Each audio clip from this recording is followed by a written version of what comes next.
นะมันแต่งงานเดือนก่อนเพิ่นยังได้อยู่สอนผู้บ่าวทหารบาดว่าน้องนี่นะน้องหมายเมื่ออยู่สอนสายอายได้บ่สู้ก็หมายแต่อายแฟนก็สิแม่นอายบ่หมายซ้อนเพิ่นผู้เด้ออายบ่าวทหารเอ้ย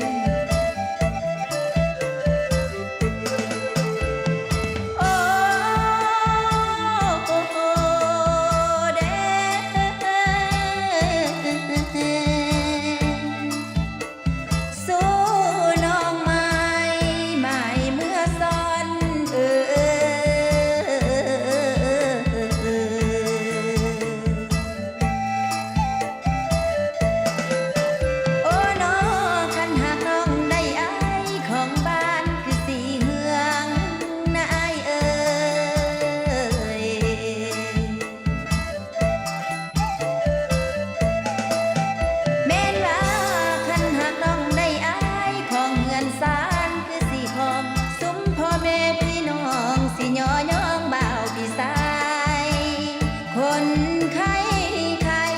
เอ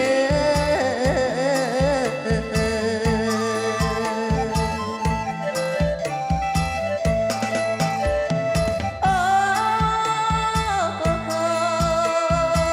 เด้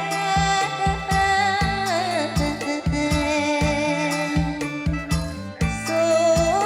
น้องไม้อย่านายสังเด้อ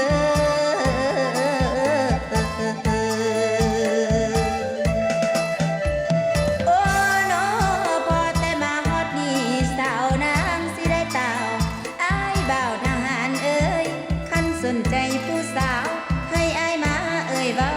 จาต้านต่ออีนางคนงาม